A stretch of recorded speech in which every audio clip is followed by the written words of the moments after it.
पाहिला मी पोलिसांशी सुद्धा बोललोय, काल रात्री पण बोललो होतो.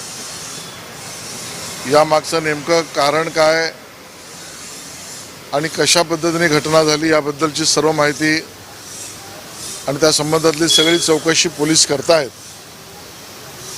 अतिशय वेदनादायी प्रसंग आहे की आपण गणरायाचं स्वागत ज्या उत्साहात करतो त्या उत्साहामध्ये यावेळेला मुंबईमधली दुर्घटना खूप दुःख देणारी आहे. झालेली हानी भरून निघणारी नाहीच, गेलेल्या मनुष्याचा जीवही परत येणार नाही. पण या परिवाराच्या बरोबर सातत्याने उभं राहू आणि जी काही मदत सरकारी असेल ती संपूर्णतः करण्याची आणि चौकशीची भूमिका सरकारची आहे.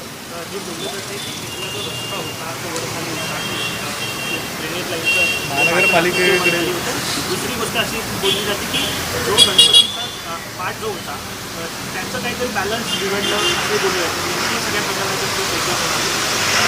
मला वाटतं याची सगळ्यावर मी आता भाष्य करणं योग्य नाही. याचं कारण महापालिका असेल, पोलीस असेल, अन्य काही व्यवस्था असतील, या सगळ्यातला नेमका दोष कोणाचा आहे, दुर्घटना होण्यामागचं कारण काय आहे, असेल तर त्या कारणामागची भूमिका काय आहे, हा सर्व चौकशीचा भाग आहे.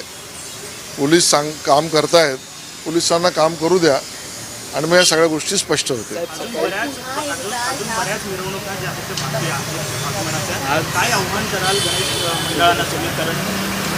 काल मी जेव्हा पोलिसांशी म्हणजे आयुक्तांशी स्वतः बोललो रात्री, त्यावेळेला तेही माझ्याशी बोलले. आज सकाळी पण मी सहआयुक्तांशी बोललो आहे.